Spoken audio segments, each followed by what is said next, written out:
Hello, everybody, and welcome to another adventure in history. I hope that you're doing well. Hope that your world is treating you nicely, and I hope that everything is cozy and happy in your little corner. What's up, Silver Pills? How's it going? It has been a kind of a long day for me, but a very fulfilling one. Dr. Nick. I don't know who Dr. Nick is. But what up, Frank? Aloha. Hope you're well in whatever the big time is. Sort of interested in where the Nick is, but that's okay. That's okay. Maybe Nickelodeon? I don't know. Anyway, yeah. See, like I'm so ignorant of pretty much everything Simpsons. I don't watch the show, and I have never really watched the show consistently. So I can't remember the last time I've seen an entire episode of The Simpsons. I could probably guess that it's been like it's at least a decade, but it's almost certainly longer than that. I just can't remember how long it's been. It's been a long, long time. He calls to the crowd, "Hello, everybody," and they respond in chorus, "Hello, Dr. Nick. I see. You aren't a fan either, but your wife loves it. Interesting. See, that's fascinating. I wonder if that... No, well, we won't get into all of the ins and the outs of why, but that's a really interesting scenario there. But I don't really like a lot of the kind of haha gotcha animated weekly shows. Like I don't watch South Park. I don't really like Family Guy. I never watched American Dad. I'm not a fan of pretty much anything. I mean, I'm a fan of Spartacus.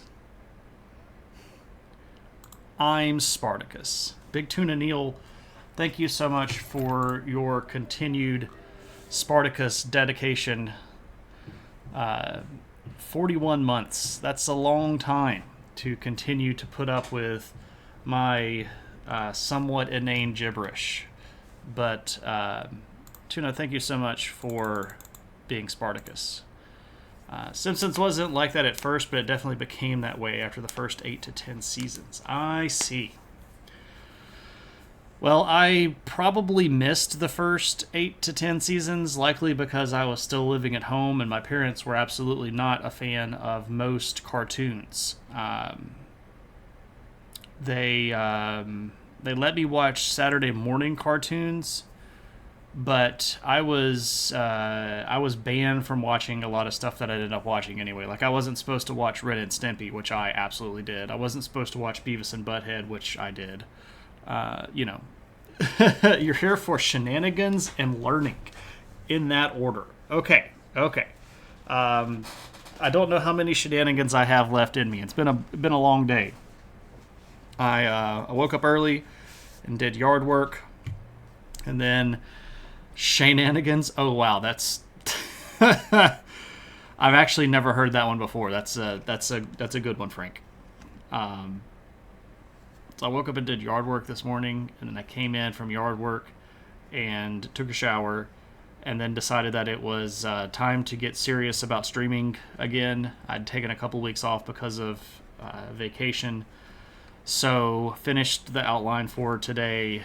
And then I started working on some stuff for Patreon. And this isn't a plug or anything, but I do have a Patreon if you don't want to pay Bezos money, but you still want to support the channel.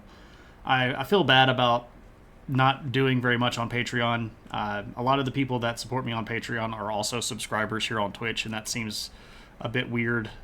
So I scheduled 3 months worth of like photos of the week on Patreon. I figured out how to build stuff and then have it release in the future. So Um, Tuna. Big Tuna Neil has turned Frank Big Time into Spartacus. Speaking of generosity, that pun needed rewarding. I hear you. That was a good one. So I did all that stuff, and then I worked on a bit of a form email that I'm going to send out to try to get. It's basically like a cold call to try to get some public speaking engagement stuff. So hopefully I'll be able to use my nerd powers for public good a little bit more. But to do that, I needed to sort of figure out how to pitch myself as a person. Like, hey, you have no idea who I am, but you should let me speak in public at your venue. I'm sort of claiming for end of stream since I'll be driving. Gotcha. I'm sort of trying to put myself out there a little bit more when it comes to like doing nerdy stuff in public. I think that I would like to do that more. But anyway, something history related, something that's in the news that's history related.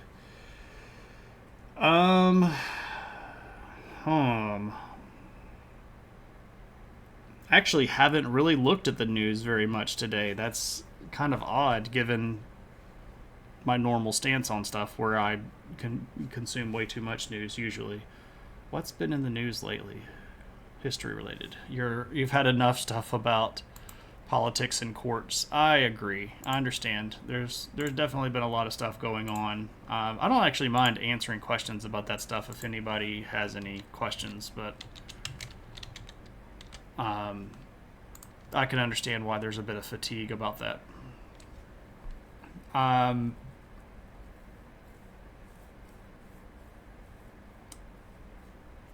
So I guess we could just do this. Go to the web. Kill my Facebook page. We could just, I've plugged in archaeology and we can just look at stuff. Archaeologists discover City of the Dead. Okay, let's look at this, but I don't want to look at any of those. There are no items to show. What are you talking about? Times of Israel's okay, but I don't know if that would be my go-to option for Egyptian stuff. Initial archaeological studies show evidence of conditions including infectious diseases, bone disorders, luminal signs of pelvic bone trauma, anemia, malnutrition, and tuberculosis. Interesting. New discovery of 33 ancient tombs in Egypt, southern city of Aswan, could reveal new information on diseases prevalent at the time of the tourist antiquity set on Monday. Tombs date back to the Egyptian late period. So this, yeah. So this is, it's a weird time to be in Egypt during this period because Egypt at that point had a lot of periods where it wasn't actually ruling itself. It was being ruled by external forces like Babylonians or the Ptolemies or Alexander the Great or Rome.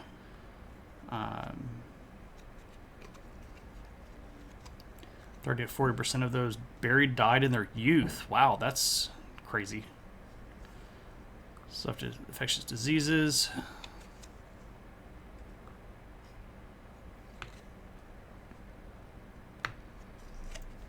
So this is pretty cool. I can sort of elaborate on how important that kind of stuff is. One of the things that we have been doing recently a lot more is being able to apply DNA technology to bones and things that have been excavated. And in doing so, one of the things that we've been incredibly lucky and successful at doing is identifying diseases that these ancient people had, especially if it's viral diseases, because if they died with the virus in their body, there are chances that that viral DNA is left inside of the body and will show up during DNA tests that you perform on the body itself, which has been incredibly fascinating when we start looking at trying to figure out where certain diseases originated or how they spread or how endemic they were in populations in the ancient world. So finding something like that, which was just a big tomb with 40 people in it, that's actually really neat. And as horrible as it was for those people to have lived with those particular diseases, it's actually going to be rather fascinating to sort of see how many things we can learn from them if they were actually diseased. And I know that's kind of a horrible thing to say, like, hey, I'm glad that they were diseased when they died. Not exactly what I'm saying, but you get the idea. We can learn a lot from that.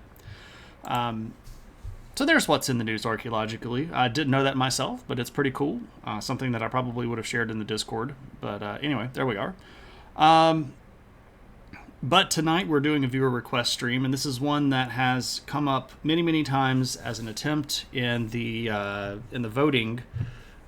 This is something that Paradox Moose has been trying to get to happen for, I would venture a guess, at about 2 years now. And Moose is here with us, perhaps not in chat. He's having a bit of a rough afternoon and is here listening. But Moose, hope you feel better soon, my friend.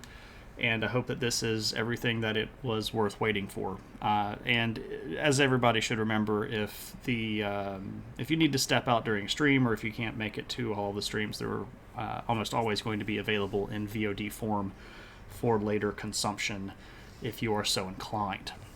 All right, but tonight we are talking about Eleanor of Aquitaine, who was a fascinating woman who had a very, very long life and lived during a very tumultuous period of English and French and European history, and was involved in some of the largest and weirdest events that happened during the rather,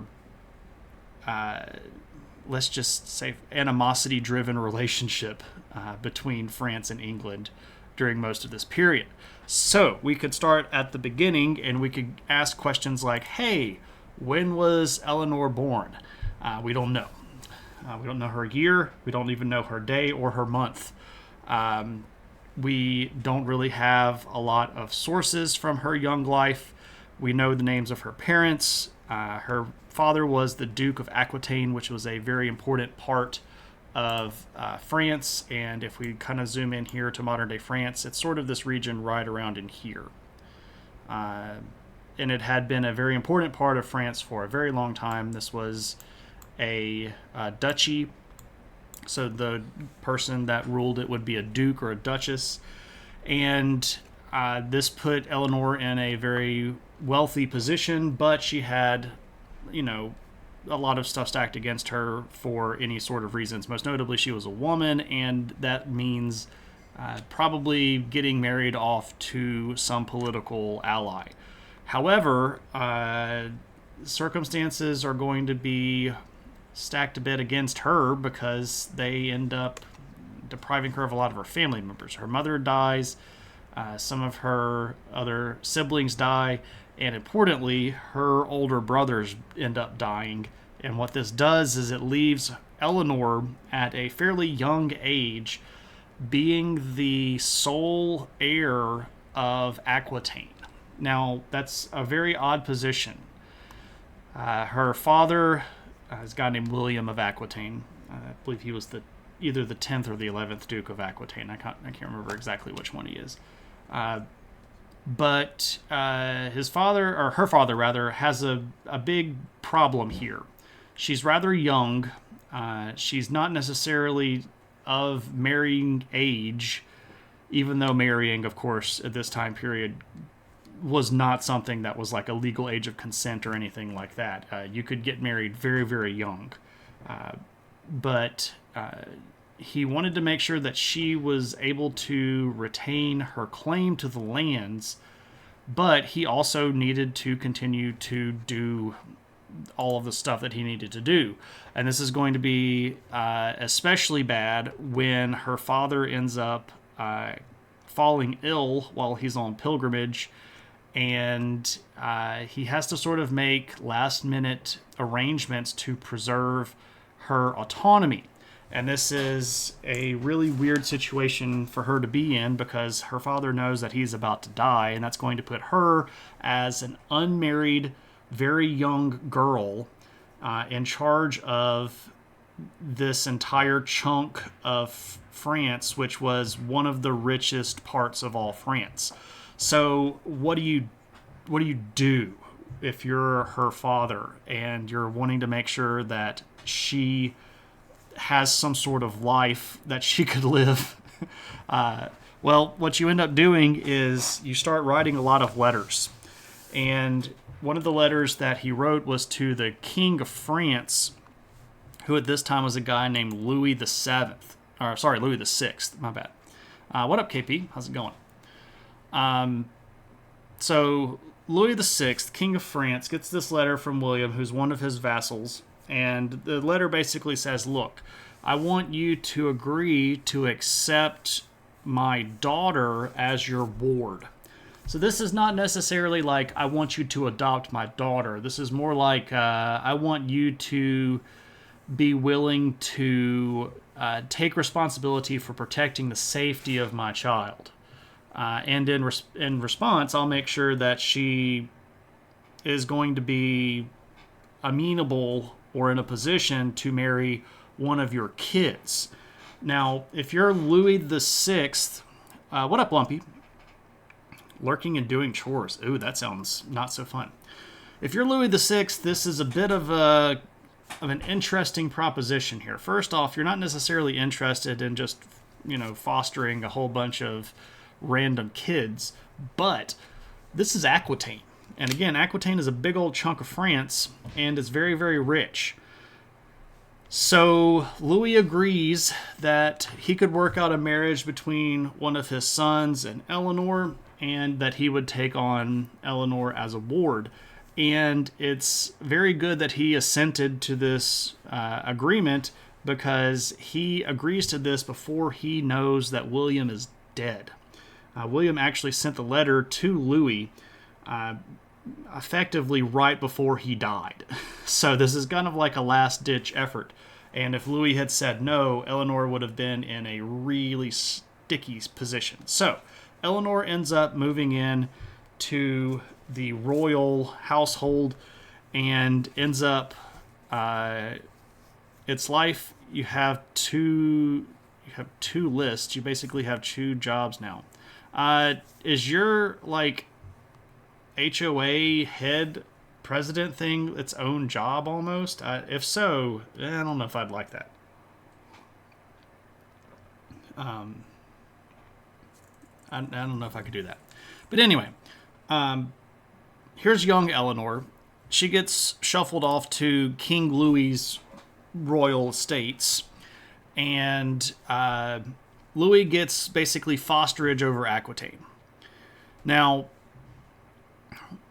they're going to arrange a marriage between these two younger kids, and she's going to end up marrying Louis VI's son, who's a guy named Louis VII, who's going to be king in just a little while.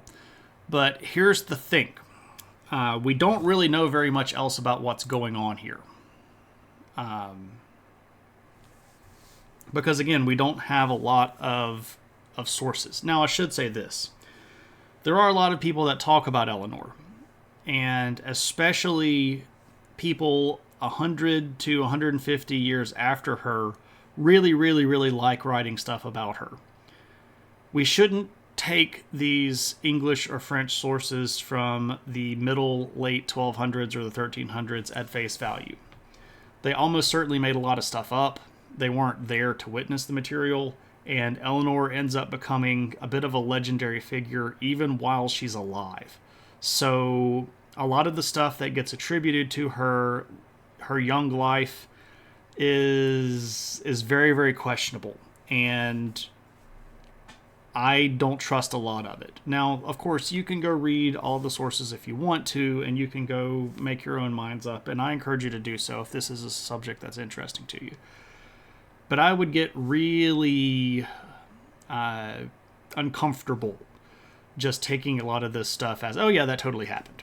But for most of her young life, we don't know very much about her. We know what happened about her father and her arrangement with the king, because we have historians that are writing stuff about the king and about the Duke of Aquitaine, because again, Aquitaine is huge and the king is the king. So we know that she gets married to Louis, and we fast forward a little bit. Louis VI dies, and we end up with Louis VII, who is this guy. And this is about the best picture that I could find of Louis VII. This is his official seal. What up, Allie? How's it going? Whether or not this is a good likeness of him, I doubt it. He looks rather dour, but, you know, he's on his horse with his armor and his sword, so he's scary. Anyway, there's Louis VII. That's the closest image of him that I could that I could offer. Yeah, the horse definitely needs more chonk on it. It's those skinny European horses, right? So, what's up with Louis VII? Well, we don't really know too terribly much about his relationship between himself and Eleanor for the first few years of their marriage. We don't really know very much about what's going on when it comes to, you know, how their relationship is, until we get to a point where it's time to go off on the Second Crusade. Now, this is a rough situation. So Louis ends up becoming king in 1137, and at this point, Eleanor is obviously old enough to be an acting queen, so she is the Queen of France at this point. But the relationship does appear to be somewhat strained, and we know this because we have reference to stuff like Louis sending letters to religious figures asking whether or not he can divorce Eleanor. Now, that's not something that's really allowable, right? This is something that has to be blessed by the church. If you're going to get a divorce, if you're the King of France, this is something that's a very political move as well. And what we can extrapolate from that is she was either not having any luck getting pregnant, or they weren't having sex. And both of those could be the case, but regardless of what was actually causing this, it does appear that sometime around the 1140s, there was a bit of a turn towards the sour between Louis and Eleanor. Now, this is not uncommon. Of course, back in this late medieval period, we don't really have a lot of fertility doctors, and it's also not completely uncommon for people to have a lot of trouble getting pregnant, right? If we're just looking at stuff like basic dietary needs, even the Queen of France might not be getting all of the nutrients that she would need to carry a pregnancy to term. So there does appear to be some sort of trouble in paradise there. The main development from Louis VII to Putin is going from the preference of wearing chainmail to being bare-chested. What's up, Fall Machine? Well, we don't know whether or not he was bare-chested under the mail. He could have absolutely been bare-chested under the mail. You typically would not be bare-chested under the mail. It pinches. You would wear some sort of cotton or wool, not cotton. I don't know why I said cotton. Some sort of wool or leather garment under that. But he could be bare-chested under the mail. I doubt it, but it's possible. And honestly, isn't that kind of even more manly, right? Chainmail, I shouldn't say chainmail. Chainmail is a bit redundant. Mail is made out of chain. So chainmail is like saying mail. But anyway, I'm getting outside of the realm here. Anyway, the point is, Louis and Eleanor's relationship isn't going that great. But here comes the Second Crusade. And this is going to be in 1147. And Louis decides that he's going to go on the crusade. And Eleanor decides to go with him. And now this is a bit of an interesting scenario here. Usually the kings would decide we're going to go on crusade, and then they load up the army and they make all their preparations and they go off and they fight and da-da-da-da-da. Eleanor wanted to go with him. There are some questions here. Now, some people want to say, oh, this is obviously because she didn't want Louis to go off and find some other wife and divorce her and come back with another wife and a kid. And that's possible. Other people say, well, a lot of the nobility that was holding territory down in the Crusader states was actually kind of related to Eleanor, and maybe she was hoping at making some alliances of her own. Maybe. I don't know. Maybe they just needed a vacation and she thought that this was going to be fun. But they go off on the Second Crusade together. And this is a bit of another sour note, because Louis doesn't do that great on crusade. He's not a very good leader of men. He makes some military blunders. He gets shown up a lot by his generals, who are lower nobility. One of the people that makes him look like a fool a couple of times is Eleanor's uncle, and they get all the way through crusade, and they're on their way back, and they stop over in Rome. And they go to the Pope, and, I guess Louis goes to the Pope, and Louis says, look, I really want you to give me a divorce from this woman. Like, I just don't think that we're going to make it. Now, this is not necessarily a good deal for either of them, right? If Louis divorces Eleanor, he loses claim to Aquitaine, and if Eleanor gets divorced from the king, who's going to marry her? Right? She doesn't have any kids at this point, and we don't really know why she doesn't have any kids at this point. So a divorcee of the king who doesn't have any kids, I mean, she's got a big chunk of land. That's something to, kind of go with. But it's a bit of a weird situation. And the Pope goes, no, just go back to France and start trying to have kids again. So they do get back to France, and she does end up having a couple of kids with Louis, but they're both daughters. And, of course, if you are a king, daughters are nice, but you really have to have a son. So Louis finds this other woman that he wants to marry, and he finally writes to the Pope and convinces the Pope to give him an annulment. And this happens in 1152. And what's really interesting here is that the reason he asks for an annulment is because he's too related to Eleanor. They were something like second cousins. So the term here that they use, the fancy term, is consanguinity. So basically we have the same blood. So you need to give us this divorce because we're too related. And the Pope agrees finally to give him the divorce, and then he marries this other woman who's actually a closer cousin than Eleanor was.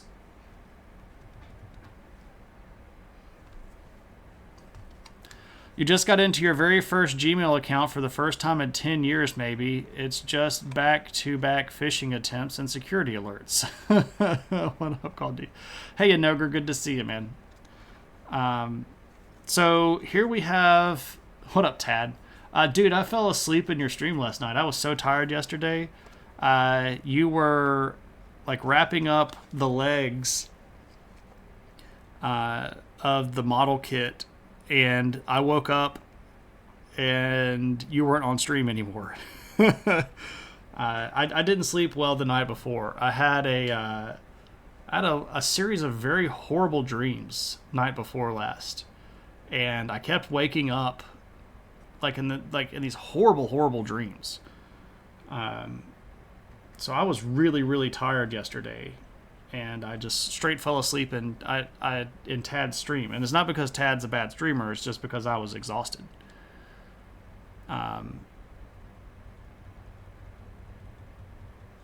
You can still access your AOL account. Not much of value. I still have a Hotmail account that I use fairly frequently, and a Yahoo account. So the Hotmail account that I have had since 1997. So I have a Hotmail account that is older than all of the students that I've taught for like the last 5 years. Seems like those popes were terribly busy with sorting out royal marriages. Must have been exhausting. Yeah, Fall Machine, that's part of the reason that this is all going to be such a difficult story to tell, because the Pope is right in the middle of all of this. And it's not just the Pope, it's the local bishops and local cardinals and a lot of these lower level officials that you have to sort of bribe or convince to get on your side so that they'll be emissaries to the Pope for you. So there's all of this wheeling and dealing going on behind the scenes when it comes to who's going to get married in the first place, who's going to get a divorce if it's possible, etc., etc. So it's a big mess. What's up, Casey? Good to see you. I'll let you know that yesterday you said, "Oh, I'm not that big of a deal. I got a big raid." And I saw you streaming this morning and you had 50 people in your stream. You're just killing it. It's okay. It's okay. Good to see you, Casey. Hope you're doing well. Your email account, you got a raid this morning too. Okay. I guess we could do shout outs for a lot of these folks because they're cool people in my chat. Let's start with Allie. Allie is a cool streamer. You can see Allie's art in display every time you see the chunky horse.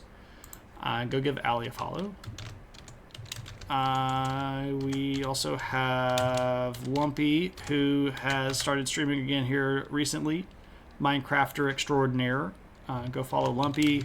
We've got... Who else is in the room? Noger came in. Noger, super smart person. Psychology guy, but also just general smart person that appreciates things, right?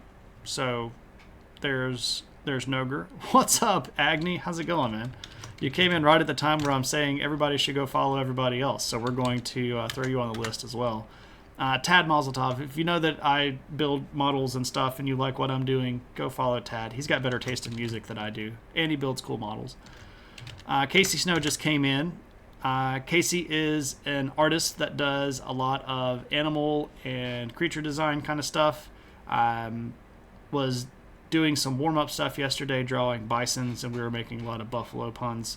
But is also looking at getting into doing children's book illustrations, so go hang out with Casey, who is super cool. And we've got Evolve Yourself TV in the room.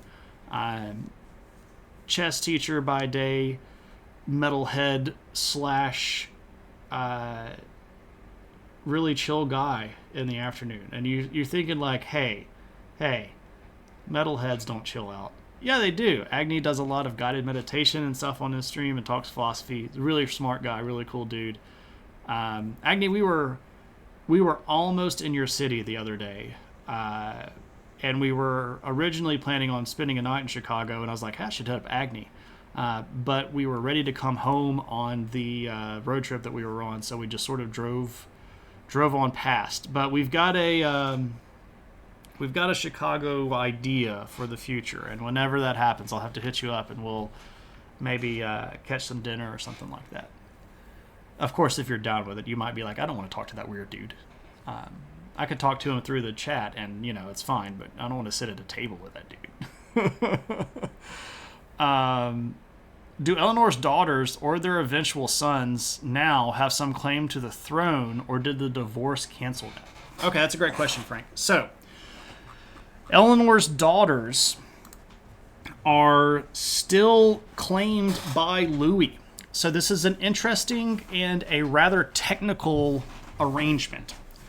So when Louis, this is again Louis VII, is getting the divorce from Eleanor, he has to work this situation specifically because he wants his daughters to still be legitimate, but he wants his marriage to be considered illegitimate. And that's a weird scenario. Like, I want you to annul my marriage because I married my cousin, but I also want to make sure that those daughters that I have are still my daughters, that I can do things politically like marry off to allies. So it's a bit of a weird yes and no scenario here. But a great question, Frank. Great question. So, yes, both of the daughters that are Eleanor's daughters with Louis VII are still considered nobility and are still considered legitimate even after the divorce. Show me around Chi-Town? Heck yeah, man, that'd be great. I've been before, but it's been a long time. And I was really hoping to get to spend a day there, but we were just exhausted. We did a road trip that went through, like, where we are, all the way up to Michigan and then all the way back, and went through a whole bunch of states in the middle. And I did up the math, and we drove like over 2,500 miles in about 7 days. So it was a lot, and we were kind of both ready to be at home. If you feel what I mean. Anyway,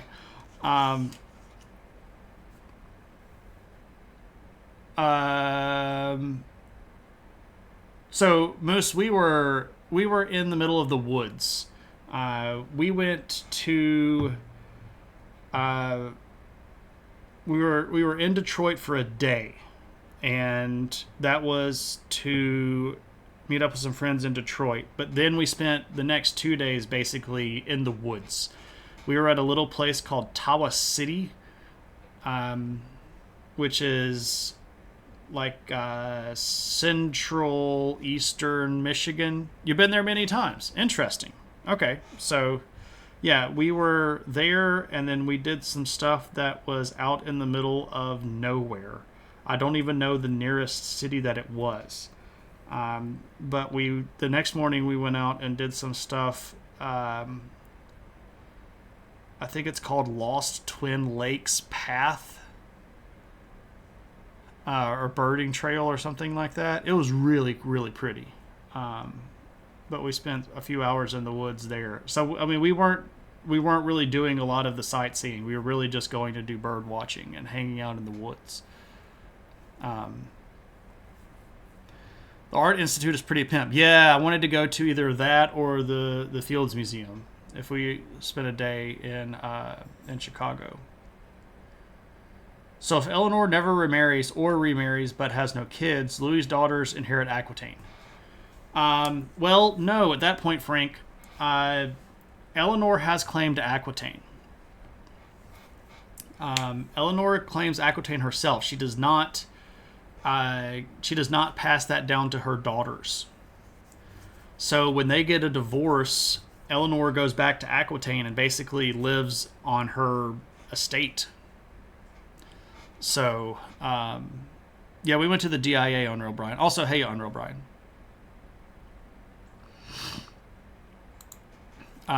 We did not go through Lansing. We didn't go by Chicago either. We went, oh, good gracious, I can't remember the highways. I mean, I guess I could show you. Let's go to Google Earth. Put on our borders. All right, so Tawas City is like right here. And then we came across this way. I think it's called Lost Twin Pines, or Lost Twin Lakes. Yeah, Lost Twin Lakes. It's in Prudenville, Michigan. Yeah, so we came from there across to here. And then we got on whatever this highway was. I think it was maybe 55.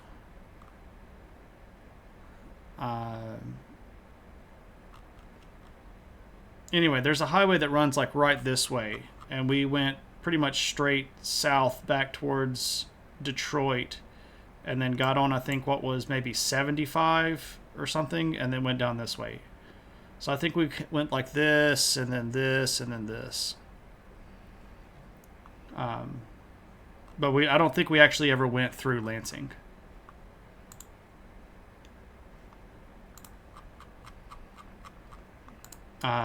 If you're interested in seeing some of the pictures that I took, though, there's some stuff in the Discord.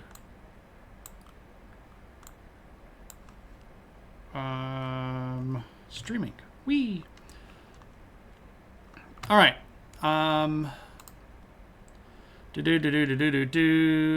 great. You assume you went the Diego Rivera murals. Those are the ones that are in like the big gallery where like the entire room is just covered with this big mural that's all the way around the walls.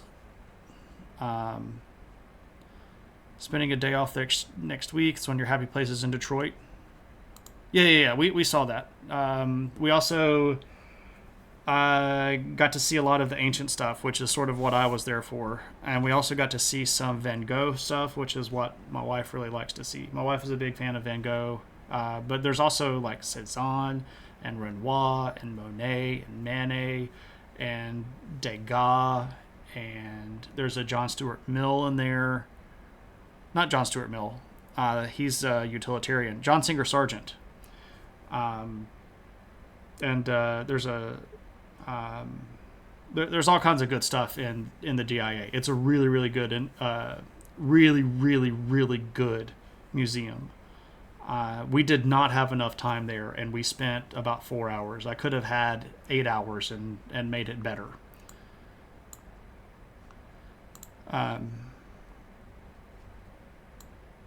Anyway, so Eleanor is what up, Maddie?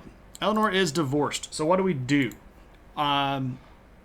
She starts trying to figure out what she's going to do next, and the decision is, well, I need to get remarried. And the question then is, to whom do I get remarried?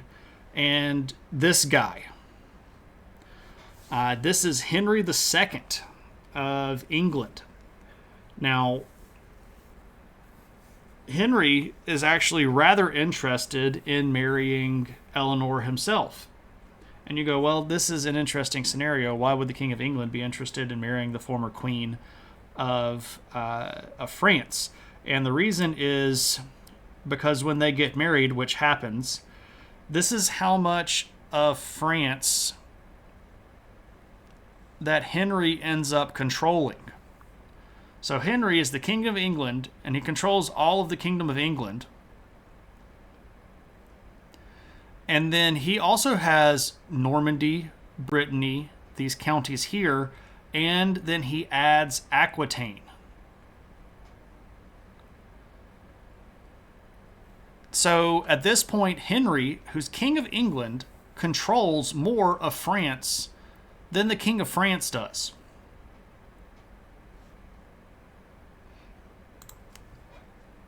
What up with that? Well, that causes, as you might expect, quite a bit of trouble. This is also something that Louis gets really, really upset about, because he doesn't really like the fact that his ex-wife is now married to one of his arch rivals, and that his arch rival now has more control of France than he does. He's the King of France. This is just problematic. It's just a big mess. So, what do you do then? Well, Henry ends up becoming really, really powerful. And by the time we get to about 1154, things are looking really, really, really good for Henry and Eleanor. Eleanor and Henry are going to immediately start having kids. This is sound like a Taylor Swift song. Eleanor owning most of France. Yeah, and a cousin, right. Yeah, Louis. I know that song. I listened to that a lot when I was a kid. Anyway, so then they start having kids. And it turns out that the issue was not Eleanor. Maybe it was Henry, because Henry and Eleanor are going to end up having 8 kids. 8. And 5 of them are sons. 5 sons and 3 daughters. and they get along really, really well. They get along really, really well. And this is just sort of like a thumb in Louis's eyeball. It's basically a big spat that the cousins get into the wood paneled basements of their grandparents' house. What do they sound like? Never heard their songs. So the song is actually just called Louie Louie. It's like, Louie Louie, oh, hey, we gotta go. Dun, dun, dun. Yeah, yeah, yeah, yeah, yeah, yeah. You've probably heard it before. Some of them were cousins in all the ways that you can be cousins with each other. Pretty much. They did. They were very busy. It is very much not you, it's me. It's not me, it's you, rather. Yeah, exactly. This is building trouble, right? It's just building trouble. Henry is going to end up having to spend a lot of time at war. And part of this is because Louis hates what's going on. And Louis is going to try to take lands that are controlled by the English crown, and Louis is going to back basically every English noble that is trying to cause trouble for Henry. So Henry actually ends up having to be out of the castle quite a bit, but the relationship is such a good one that he leaves Eleanor in charge. She's very capable, very well liked, well respected, and she ends up managing large portions of the kingdom on her own while Henry is off doing war stuff. But for all of his good deals and good relationships, and the early part of the marriage, this being away from home seems to be a problem. There's a girl who is directly descended from the previous dynasty of England that streams. Interesting. What's up, hydrocannabinoid? Good to see you. Henry is a bit of a bloodthirsty psycho. Yeah, he's all about some war, right?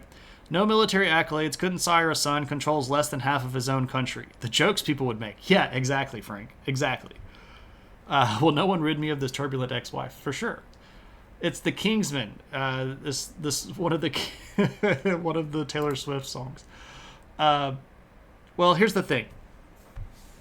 Henry being away for so long starts causing trouble. Mostly because a lot of these problems that are taking him away from the castle are ones that he's causing himself. He might be nice enough with Eleanor, but as a person, he can't keep his mouth shut. He's got a really, really bad habit of just saying whatever rattles out of his mouth. And this insults a lot of his nobles, and it creates a lot of problems. And when the problem might be solved by saying, I'm sorry, Henry will say something like, I'm sorry you're an idiot, right? Or I'm sorry I could kill you so easily, or things like that, right? You know, he's just not a good negotiator. And Eleanor actually tries to get involved and help some of this out, and actually manages to get him out of some of these problems, but then that causes issues because then people go, well, I don't want to talk to Henry if Eleanor's not there, right? And as a king who's supposed to be like all big and bad, Henry doesn't like having to negotiate with his wife present. So this is going to cause a little bit of friction between them that's going to pop up in the middle part of their relationship. Also, Henry is really, really bad at managing money. And Eleanor has her own money from controlling Aquitaine, so she doesn't necessarily need his money. But the kingdom itself needs money, and for the crown to get money sometimes you have to make deals with nobles to borrow money off of the nobles, and that involves having to have some level of good ability to communicate, which is not something that Henry's very strong at. She does have more money. Like, she doesn't need his money, but he's also making it very clear that he can't manage the money that he does have. So he's not good at managing money. He causes a lot of trouble. He's constantly having to go fight people because of the garbage that he makes. And when the little bit of of a burr starts, he ends up starting to have a lot of affairs. And it's fairly normal for a king to have affairs, if we're just being honest. The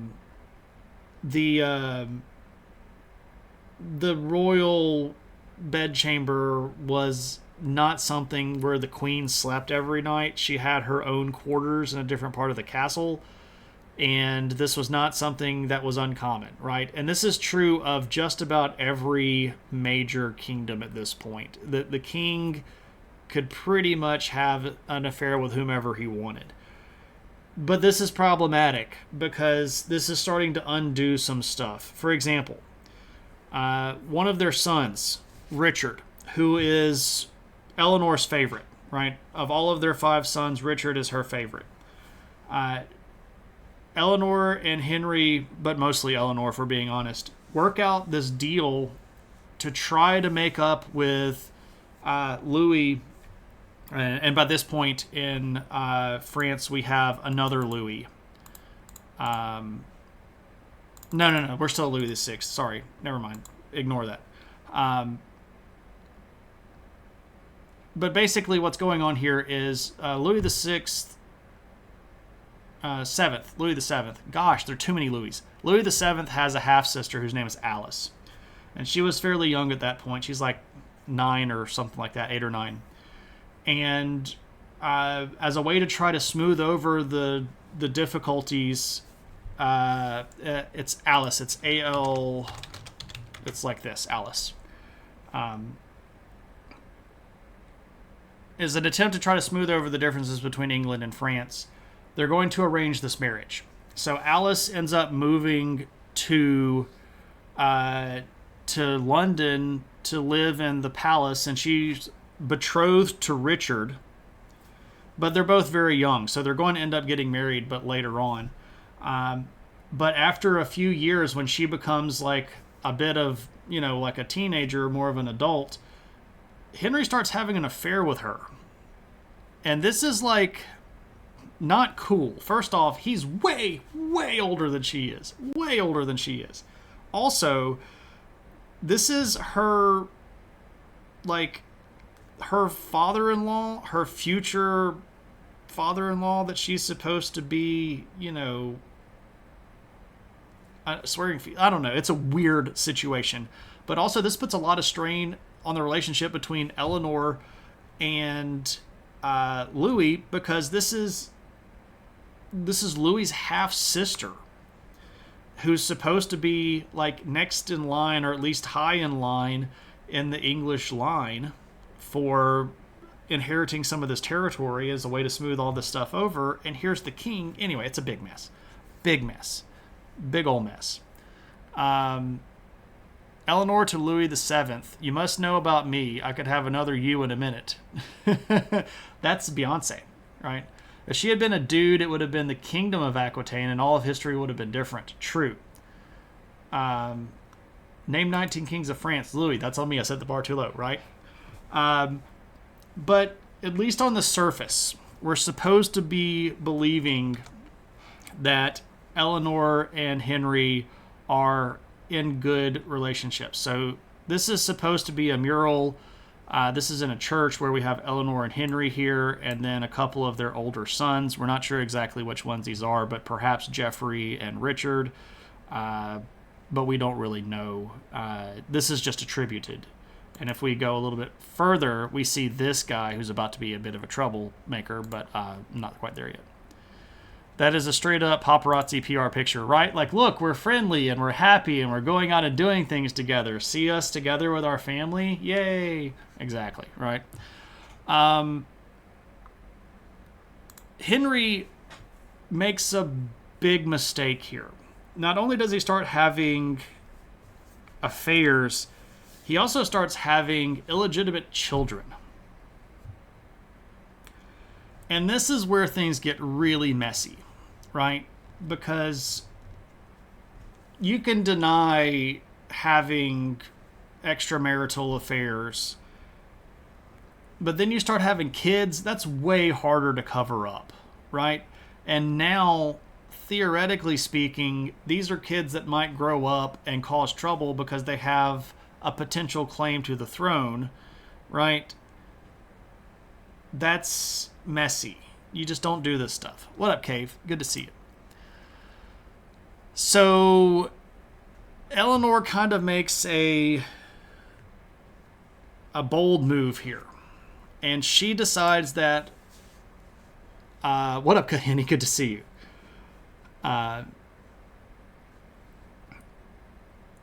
She makes a decision. She's going to move back to Aquitaine. And in 1168, she decides that her place is to leave the castle in London and go back to Aquitaine and sort of live on her own. Now, this is a bold move for a few reasons. Number one, this is a pretty obvious break that Eleanor and Henry are on the outs. Also, Aquitaine is in France, and it's way closer to Louis VII, who is a frenemy, mostly an enemy, way closer to the enemy territory than London is. And again, Eleanor doesn't really need Henry's money or his position to be independently powerful or wealthy. So things are tenuous here. There are problems amidst, and it appears during this time that one of the things that Eleanor starts thinking about is which one of her sons she wants to take over. Now, with 5 sons, this is a tough problem. Obviously, she likes Richard the best, and she would prefer him to be the next king, but she doesn't get to decide that unilaterally. And in fact, Henry had gotten himself into another issue, right? The nobility were really, really upset that Henry had this giant chunk of territory, right? He's got basically an empire. He controls England and about 2/3 of France, and the nobles don't like the fact that he has all of these sons because that means that he's very, very secure, and also he's a jerk. So there are all these scuffles and fights, and as an attempt to try to bring some peace, Henry negotiates this really bad treaty where he decides that he's going to split up his kingdom amongst his sons. So Kahini, we are in the middle 1100s. We're talking about a period of time right now from about 1168 to about 1170. So Henry makes this weird treaty where he's going to give each one of his sons some of the territory, and he names his younger son Henry as the future king of England. But young Henry, as he becomes known, doesn't get all of the land. He's got 4 other brothers, and some of the other brothers get some of the other land. And as brothers do, they don't like this. So they all start fighting. And there is a big war that breaks out between the nobility, who see this as a way to weaken the throne, and the brothers, who all want some of their own garbage. Because while Henry II names his younger son Henry, King of England, Henry II doesn't abdicate. He stays on the throne. This causes a whole ton of trouble. And what ends up happening is that young Henry, who again is this guy, who gets named King of England but doesn't actually get to take over England, gets really hacked off. And so he goes over to France. And he goes to Louis VII. And he says, look, here's the deal. If you recognize me as the official King of England, I will make sure that you get some of this land that England has in France. And Louis goes, oh, that sounds delightful. So Louis VII, King of France, recognizes young Henry as the King of England. And not just the King of England, the sole King of England.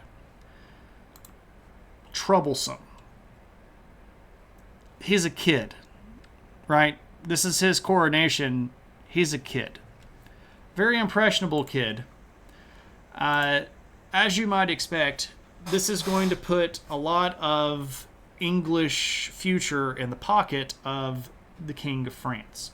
But Eleanor is still here. She's still trying to make peace, and she's still trying to figure out what's going on. And Eleanor decides that this might actually be for the best. And this is kind of a risky move if we're Eleanor. Now, to be clear here, Louis is still really mad at Eleanor because they got a divorce and then she had 5 sons. And he's like, what up with me having sons? And she's like, I don't like you very much. Anyway, so Louis was trying to kind of dig the dagger in a little bit. And Eleanor takes this as an opportunity. And she's sending messages kind of secretly to her sons. And she's trying to basically convince them that they need to join up with young Henry, their brother, and take out Henry II.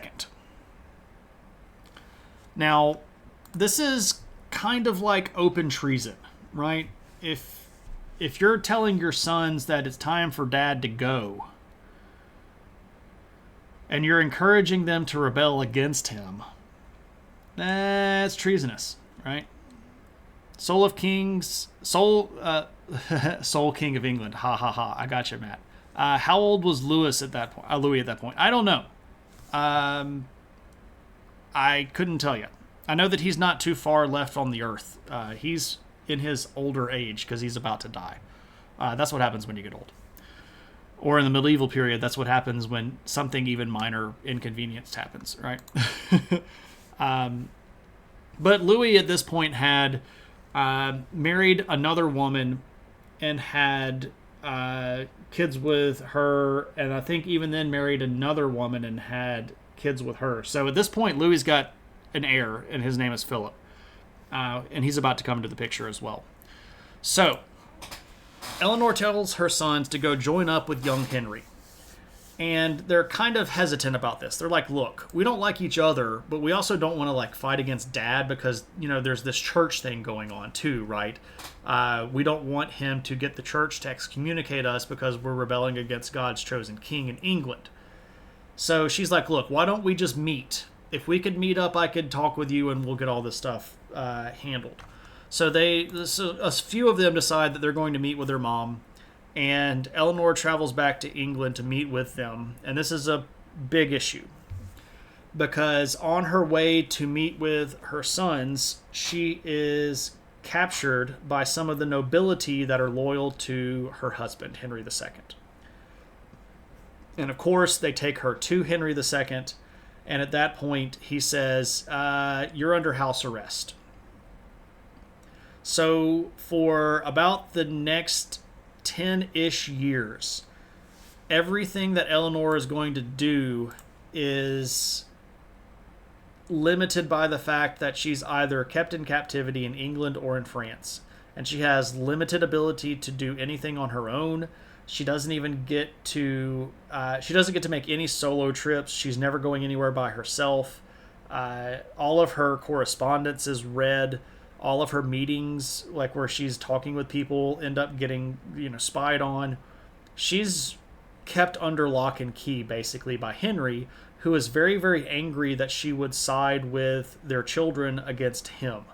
And if we're being for real, she had good cause, right? Dude was a jerk. He was not the brightest bulb on the line. And had cheated on her with a ton of people, had all of these illegitimate children, was a bad manager of money. Again, he just wasn't like the world's best husband.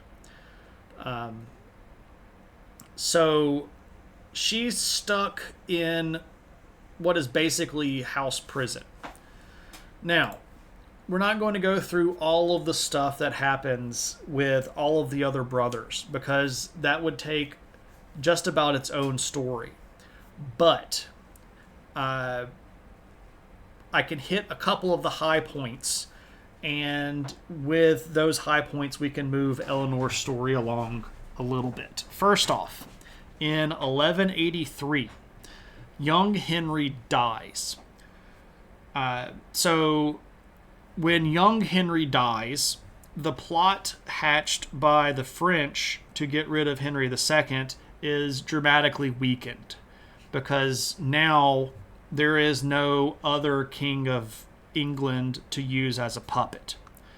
Henry II ends up having to let Eleanor have a little bit more freedom because when young Henry dies, this also throws the entire scheme and balance of nobility out of whack. And he needs her to help him put things back in order. And she's a little bit reticent about helping him because, again, jerkface.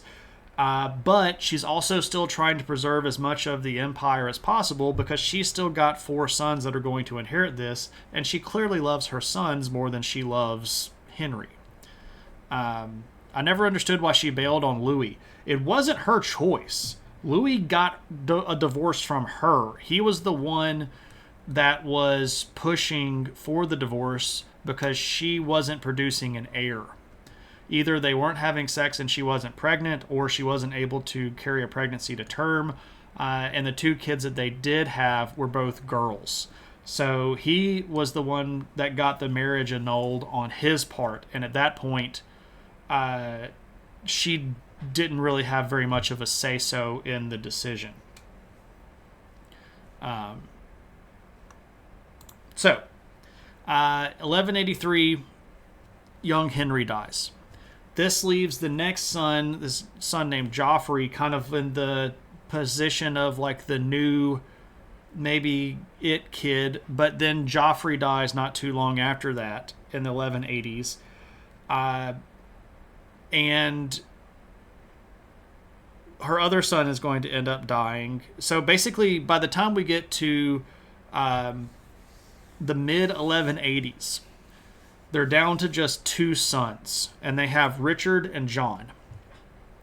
Now, I can show you Richard. This is Richard here. He becomes Richard I of England. Spoilers, but you could probably see this about to happen. This is, again, Richard the Lionheart. Shane MCI, the history guy. I gotcha. It's like Bill Nye. Okay. So this is Richard, King of England. I'm getting ahead of myself. Sorry. Gotta chill out with the photos. I thought I had one of Philip. Oh, I do. Here's Philip II. So Philip II is going to be the new King of France. This is Louis's son. It's Louis VII's son by his not Eleanor of Aquitaine wife. I've got a picture of John. He's right here.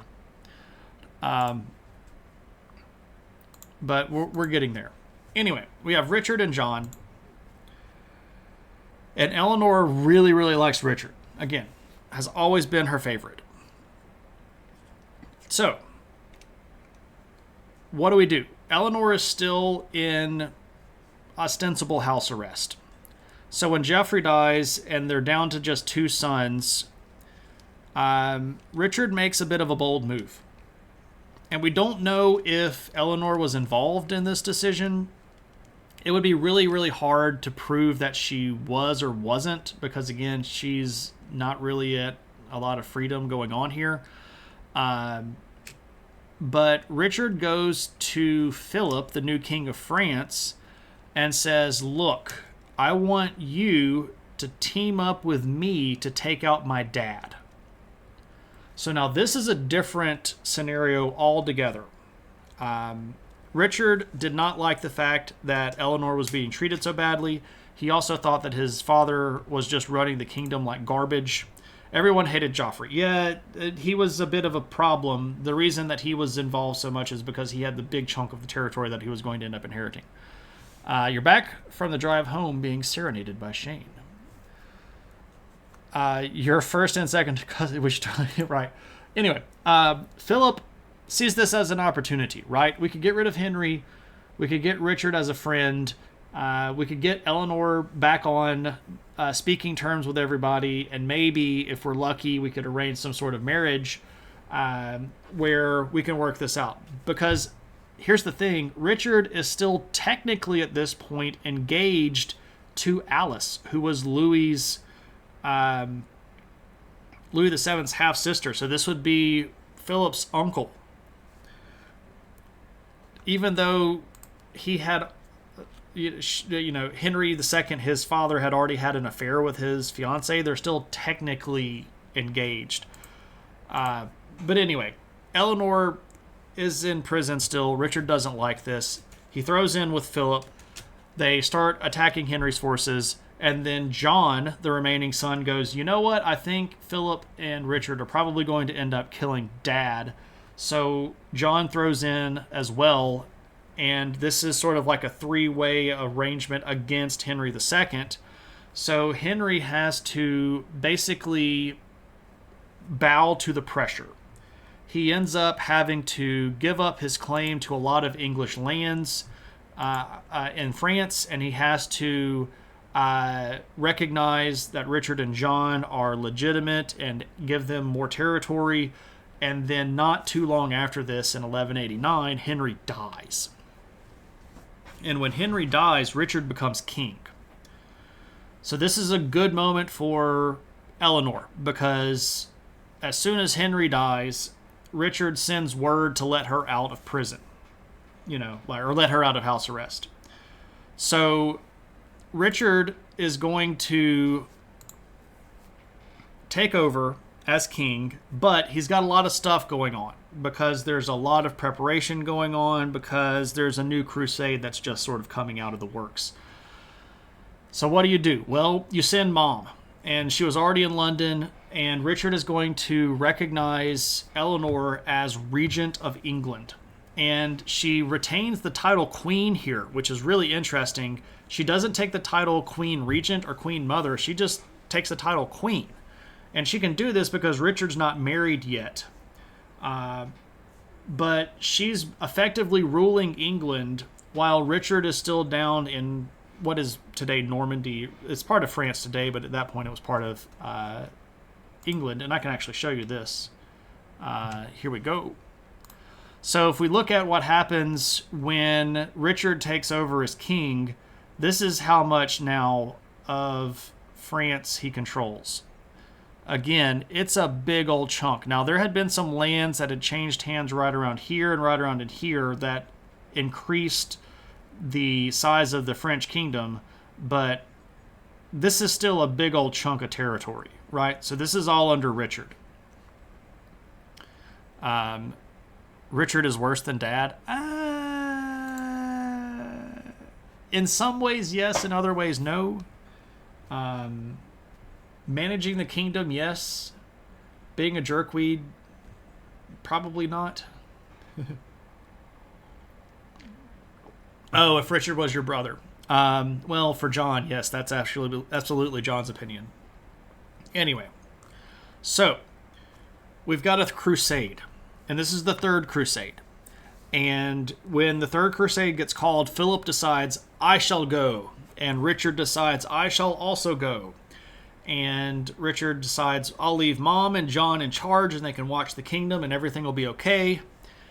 And in the midst of all of this, Eleanor realizes that John and Richard both are just going to have to get married, right? At this point, they're both adults. You just got to get married. This question of who you're going to marry is too much. And Richard decides that he doesn't want to marry Alice. This is the person to whom he had been betrothed at this point now for more than 10 years. And he wants to marry somebody else. And he goes to his mom and says, look, I don't want to marry Alice. And she's like, I get it. I totally get it. I understand why you do not want to marry your fiance who had an affair with your father. Get it. But there's a problem. If you're going to not marry this noble aunt of the King of France, who are you going to marry? So Eleanor has to play this really delicate game of who's going to marry my sons. And it's kind of like the dating game, but if you get the thing wrong, you break open war, right? So the stakes are fairly high on this game. What's up, Blue Dreamer?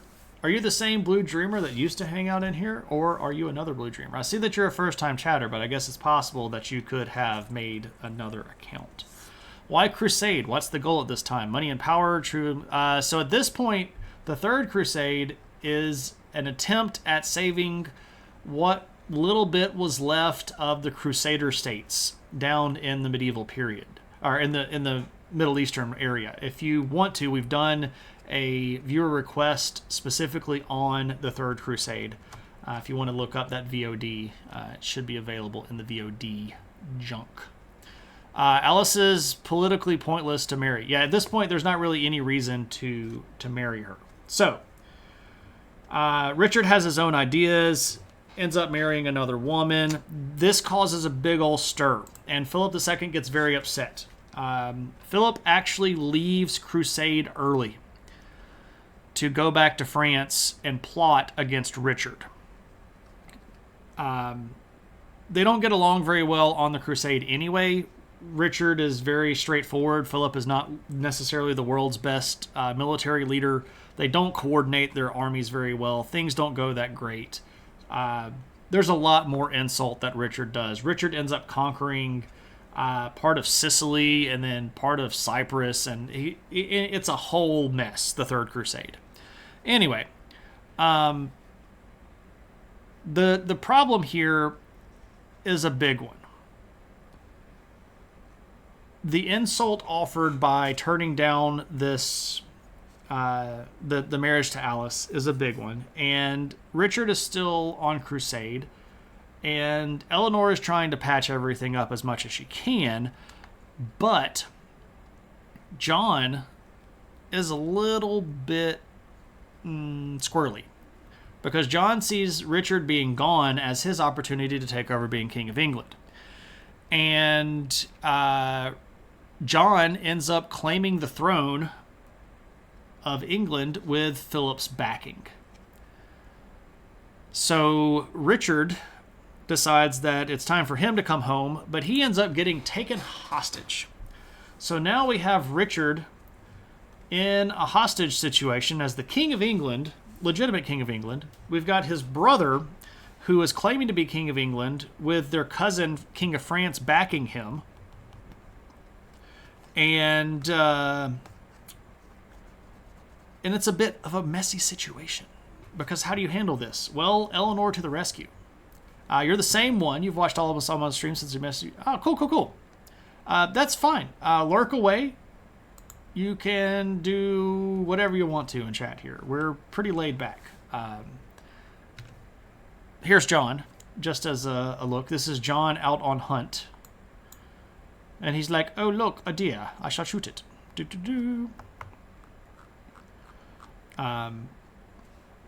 Anyway. So I got to see a castle in Ireland that was built solely to house King John. He showed up like 3 days and then dipped out. Now I know where the writers of Dallas got all their inspiration. There you go. Too late to be known as John the First. Yeah. Indeed. A pox on that phony King of England. I remember this bit. This is when Mel Brooks marries Loxley and Bagel. Something like that, right? Anyway, so Eleanor to the rescue. What's she gonna do? Well, first off, she's got to get Richard out of being hostage. So she raises money and gets Richard out of the hostage situation. Then she has to try to negotiate this very tenuous peace between John and Richard and Philip. And Eleanor ends up instrumental in making peace with all of this stuff.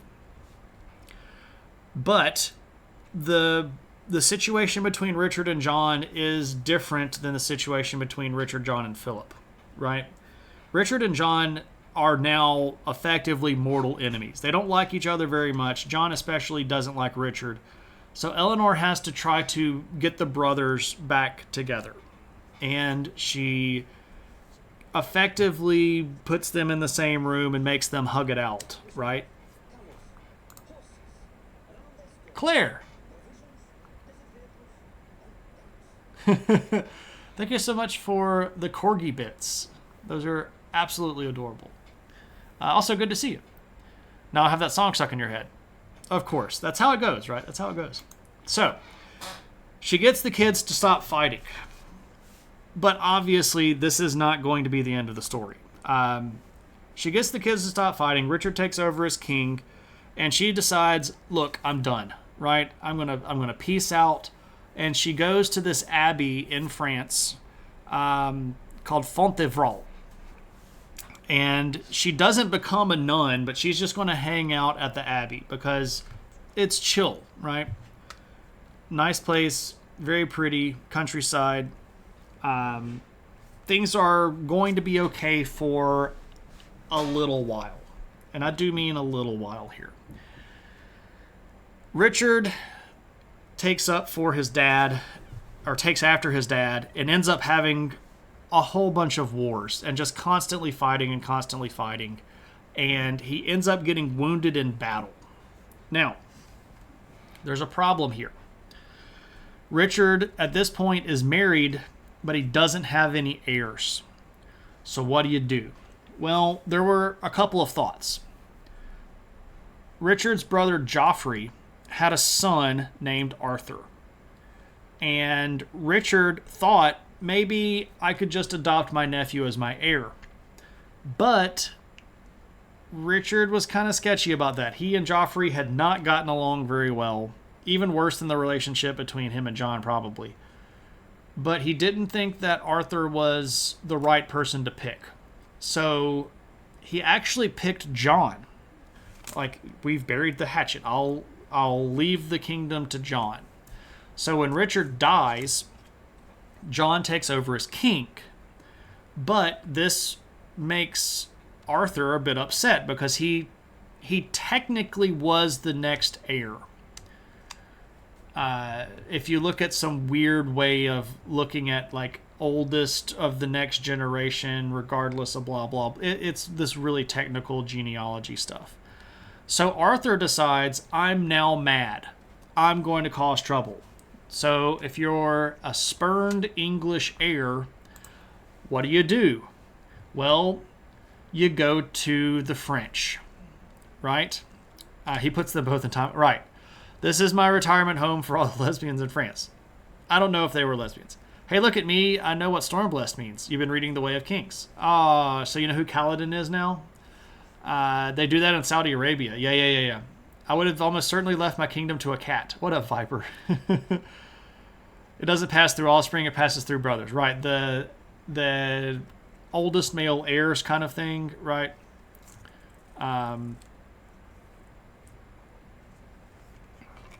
sad those toddlers. Yeah, it's messy.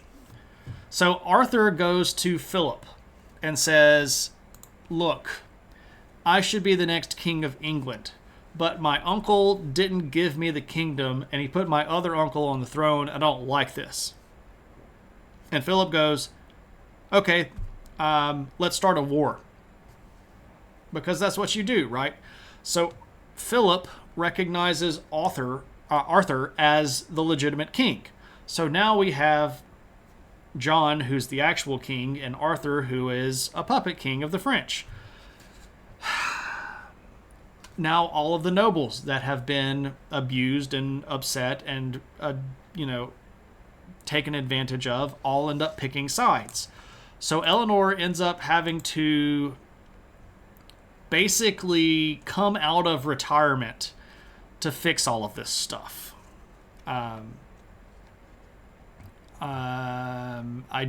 an emo edgelord who wanted to play soldier instead of becoming a doctor. He's got daddy issues. Yeah, that's pretty much it. You're on the right track. Also, DCI Banks, I didn't say hi to you. I didn't say hi to Viper. I think I missed somebody else. Did I not say hey to everybody? Hey to everybody. I think I said hey to everybody. Anyway, so Eleanor has to leave the abbey, and she's got to go talk to all these nobles. And she gets all of the nobles to line up behind Jon.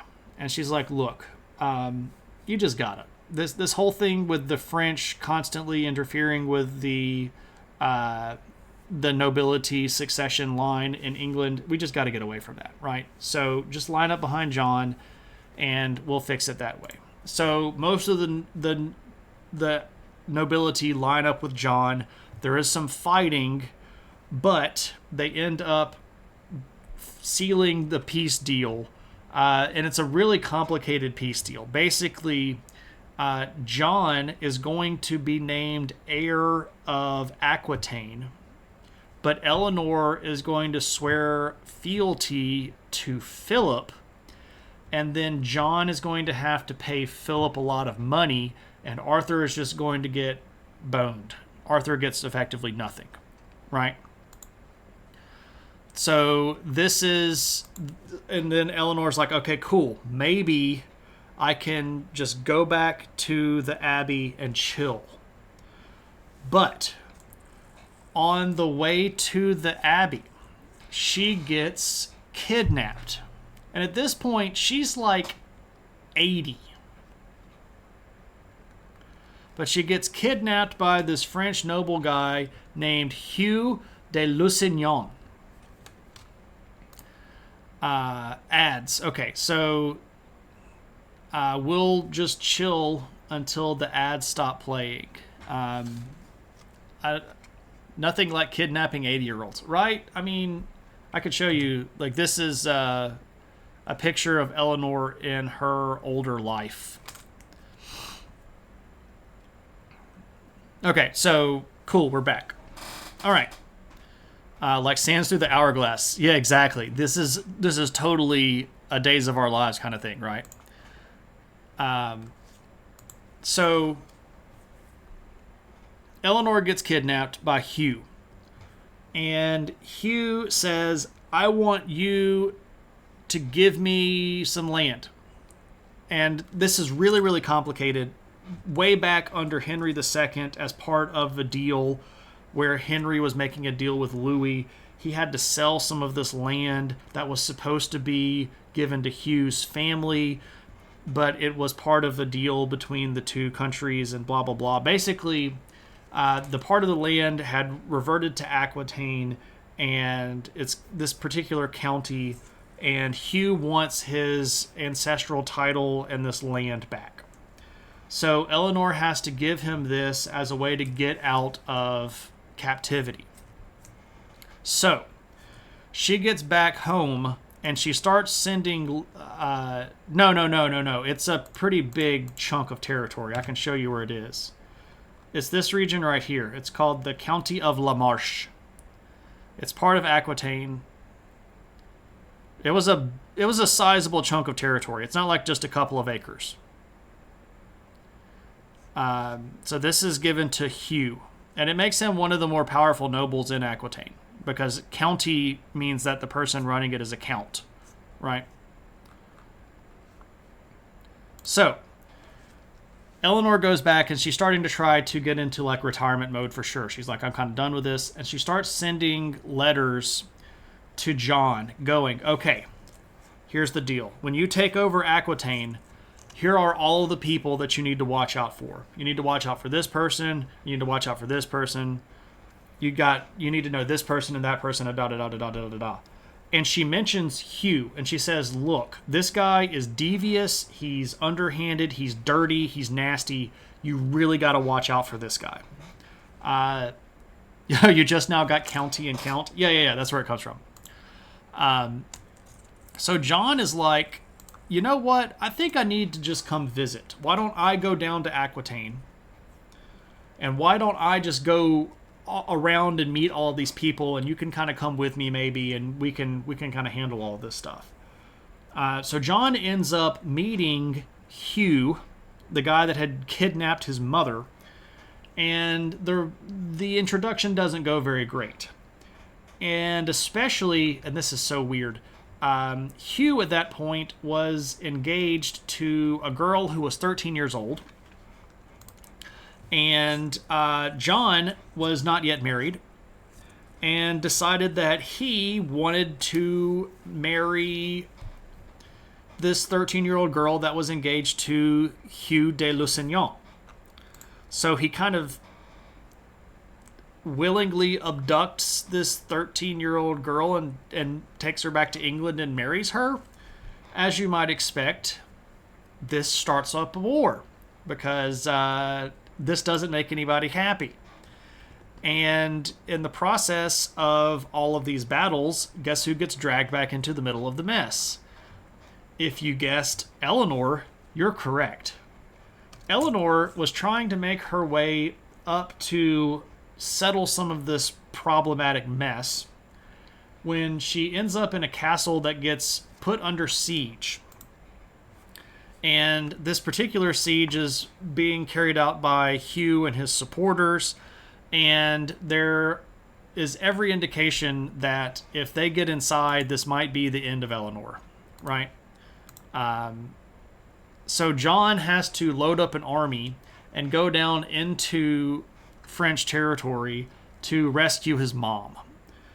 And they break the siege and get her out of the siege. And she basically says, okay, I quit. I want nothing more to do with politics. I'm done. I'm going to go back to the abbey at Fontevraud. And at that point, this is like 1203, 1202, she goes, I'm going to become a nun. I'm going to renounce all of my titles. I'm done with it. Can I please just get on with my retirement? So for the rest of her life, she spends the next couple of years in the abbey, and she passes away very peacefully in her 80s. 83, 84, we're not exactly sure because we can't remember or can't tell exactly when she was born. But we do know that she died in 1204. And if you want to, you can still go to the Abbey today and you can see these. This is Eleanor here. Well, this is obviously not her, but this is a statue of her in repose, buried next to her husband, Henry II of England. And this is still at the Abbey in Fontevraud that you can go see. But Eleanor, absolutely fascinating individual, gets involved in huge game-changing things for an entire continent of population. Incredibly skilled and intelligent diplomat. Eleanor takes up the pole blade. It has bleed effects. She's more of a finesse person. She'd be more like a rapier. Very fast on the draw.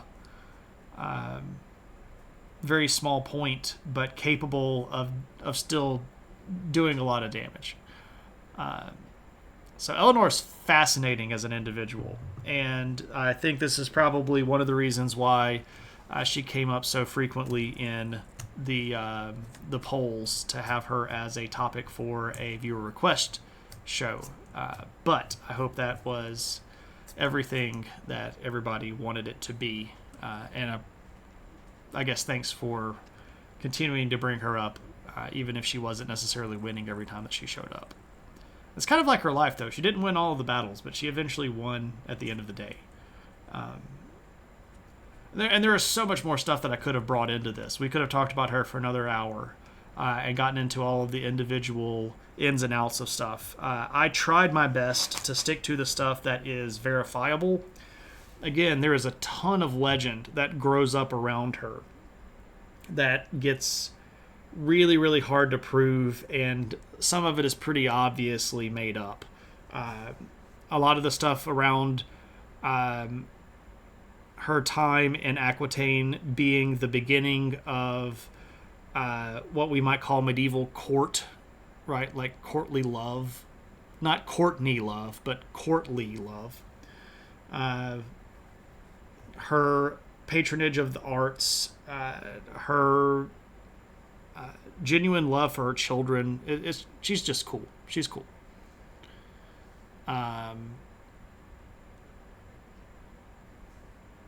We need a legend hat. You want to see the puppy? All right, let me call the puppy. Hold on just a second.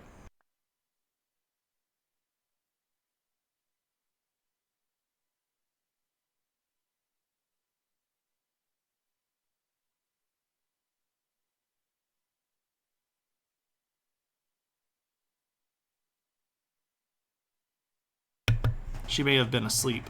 It's possible. I do not hear her tippy-tappy of toes. So she might also be looking for a toy. It's possible. Let me call her again.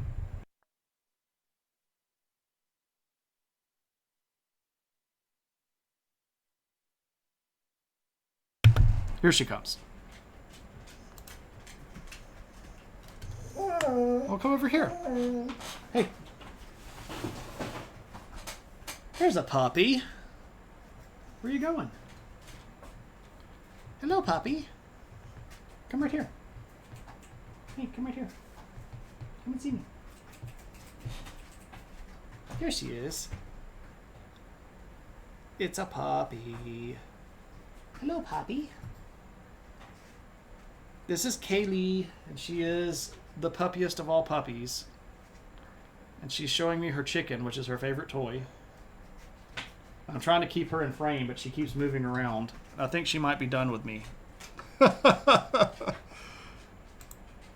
Yeah, she is officially done with me. I do need T words. I can't say them too loudly because my wife is probably watching the stream up front on the front computer. And if I say the T word too loudly, she'll start expecting that she gets one. Yeah, she's a wiggle worm. She's a big baby. She's just a 59-pound ball of floof. But she's a good dog. We also try not to spoil her too much. And if we started doing T words on stream, she would start to potentially expect getting a T word on stream. So that might be, I don't know. All right, the opinion hat has been summoned. And I'm supposed to talk about Project 2025. Honestly, the whole thing is exactly what I expected. And it's no different than what happened in Trump's first term.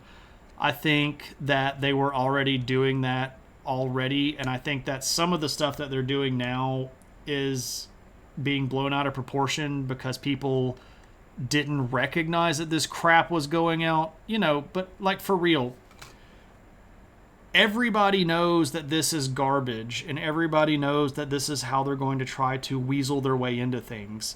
And I've been... okay, so I know that a lot of people are freaked out about this, and you probably should be, to a little bit of an extent, but let's just be clear.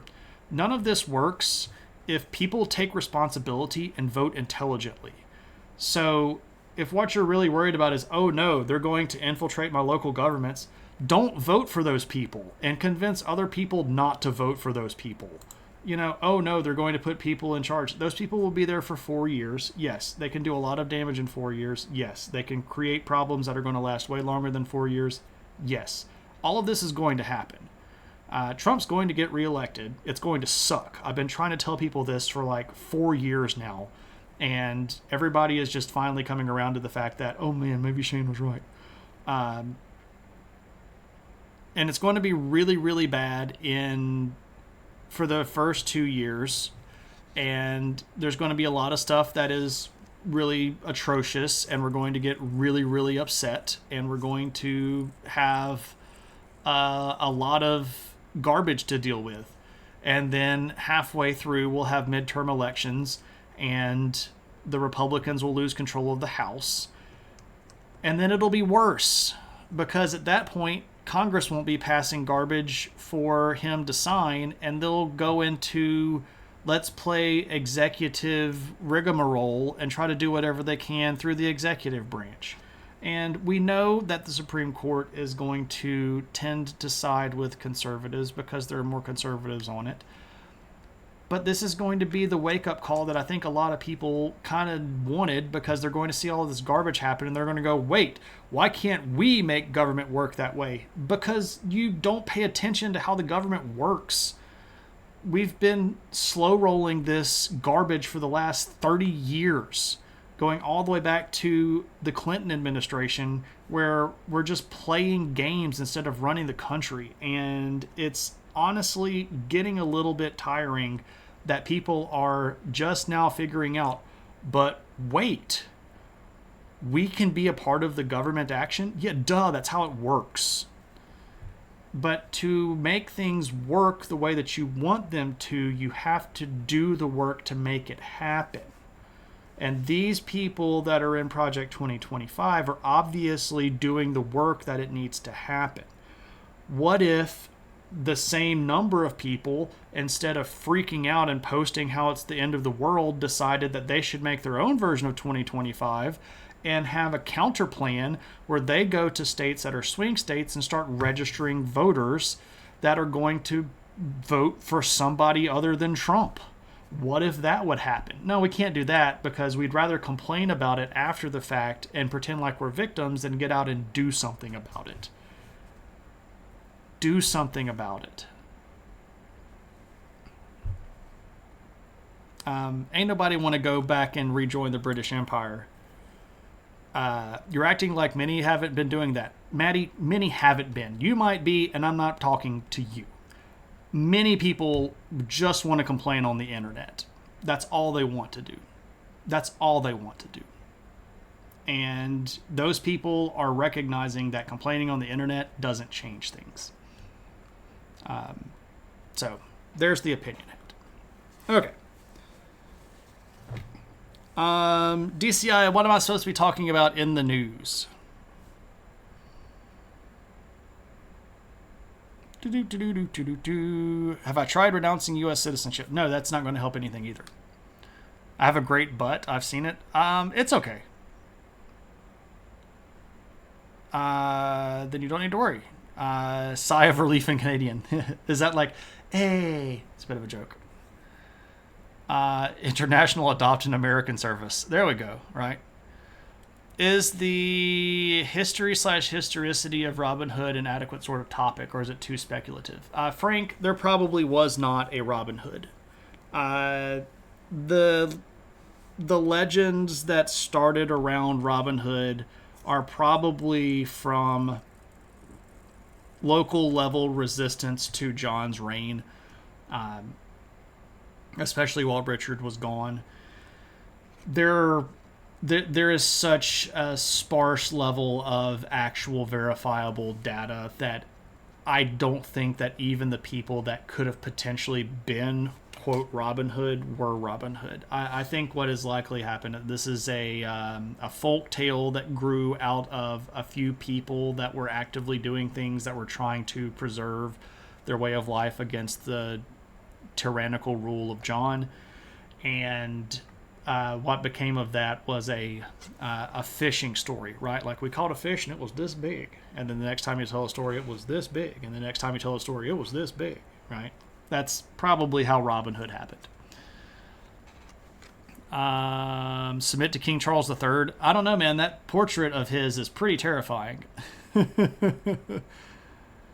But I signed a petition, sure. So the world government won't be a monarchy. Nah, probably not. I don't think if we ever get to a one world government, it will almost certainly be because of some big alien invasion where we have to join some intergalactic Senate kind of thing where we have to pick a single representative. And then it will be voted on by countries based on population or something like that. We'll have a House of Representatives for the entire planet. But even then, we'll just argue amongst ourselves and make stupid decisions. And the aliens will bribe the ones that they want. Do you have an opinion? Do you have any opinion on what Gödel's loophole might be? No, I don't even know what Gödel's loophole is. What was my news? Tuna already talked, we pulled up a video and everything. Not a video, an article. If Americans were joining the British Empire, they can vote in a new king. They outnumber you. Well, you don't vote for a king. How about William Tell? I mean, William Tell's a real person, but his story isn't as interesting as it sounds. He just, shot stuff off people's heads. People want to complain or just say things, but not actually put any effort. Yes. Canadian joke was on point. Hey. The issue is that even if I and many others volunteer to help out, build communities online, we'll never ever hit a fraction of what the Fed. Well, sure, but the thing is, like, you have to build the building blocks that keep that level of federal government doing things that you want it to do. You get big power by building small power. If you want to show people that this particular set of ideas is the way that they should go because it's better for their lives, you have to teach that to individual people. And it takes a long time, right? Generational change doesn't always happen in 5 years. It doesn't even always happen in one generation. Sometimes it takes 50 years to change some stuff. And we're moving in a direction on some levels, but the fight takes a while, and we have to maintain the fervor of the fight, and that involves recruiting more people, which is tough, especially when you feel like you're losing. But that's the time to keep going. My wife's adopted American quota has been met. Silver Pill's got you on that one. Starfleet, I don't know what that is. In Canada, we call the royal family Canada's biggest welfare recipients. There we are.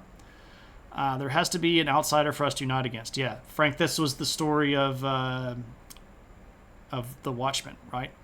You mean if we all work together to fight a global... Oh, yeah, exactly. Right.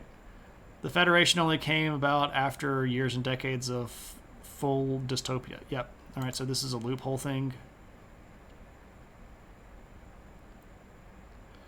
Loophole would permit the American democracy to be legally turned into a dictatorship. That looks really complicated, and I'll read it off stream. The UK, we forget about Canada until we need some soldiers, alas.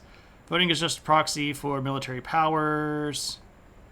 Federalist society, I gotcha. Okay, so let me go back and do this again, because I guess we missed it when...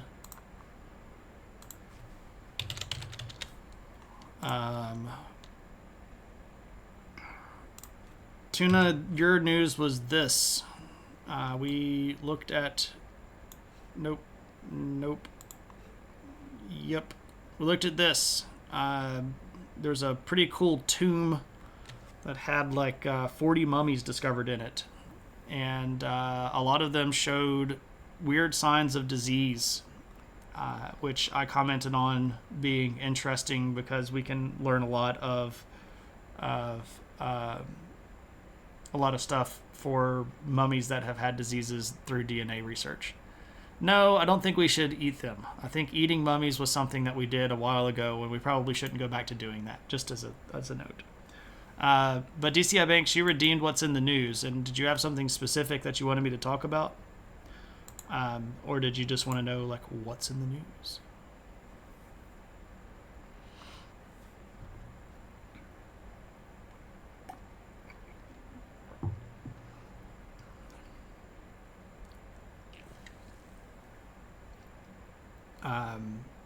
And just skimming the article here, the loopholes that Article 5's procedures can be applied to Article 5 itself.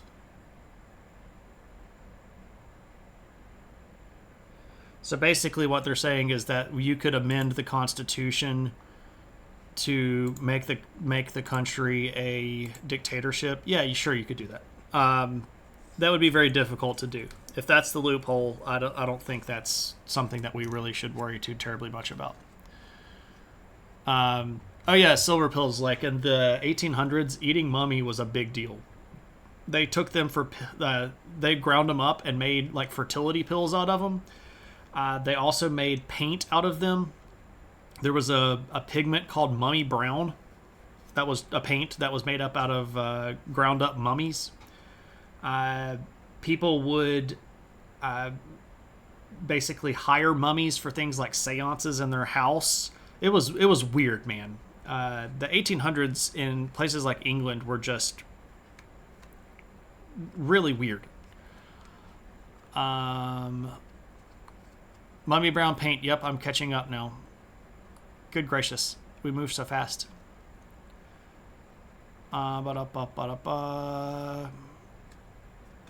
Europeans are fond of that. Mummies must be tastier than their typical food. I don't know. Just wanted to know what's in the news. There's a lot of stuff in the news. There's a really big hurricane that's wrecking the Caribbean right now. And it went from a Category 1 to a Category 5 in a day and a half. Which is ridiculous and is something that we should look at as a big warning sign. It's almost like things are warming up. But this is Hurricane Beryl, and it's about to hit Jamaica. Or it might actually be hitting Jamaica as we speak. Yeah, like rhino horn stuff. Yeah. So here's a weird little thing about the rhino horn. I saw this the other day on the news. That some of the ways that they're trying to, or one of the ways that they're trying to prevent rhino horn poaching and taking rhino horns is that they have started capturing live rhinoceroses and injecting their horns with radioactive isotopes, which doesn't harm the animal but makes it absolutely toxic for a human to ingest. So this is an attempt at keeping people from killing rhinoceroses for their horns. The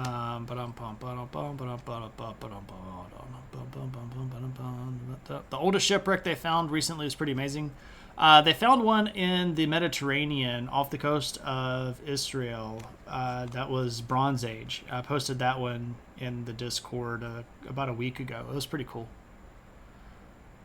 Climate change is the only thing that scares me more than the growth of fascism. Yeah. There was a stat, the gist of which that there's never been a storm this big, this early before. Yeah, well,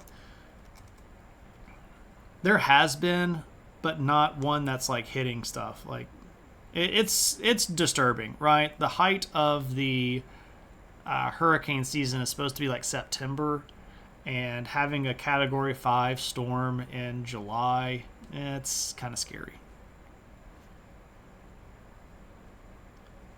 Cat 5 was trending. Weird is not bad. Yeah. So that's true. Silver pills. I talk about this a lot in my class.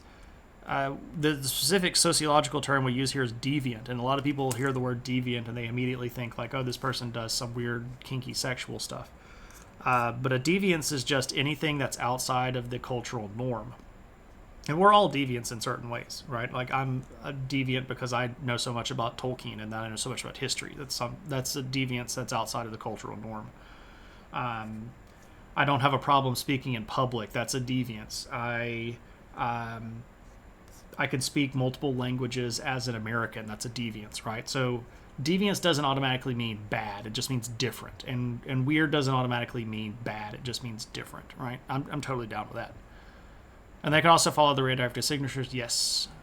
I can't wait for 125 million years when the U.S. crashes into Siberia and you guys can duke it out. At that point, I don't think that the United States will be a country anymore.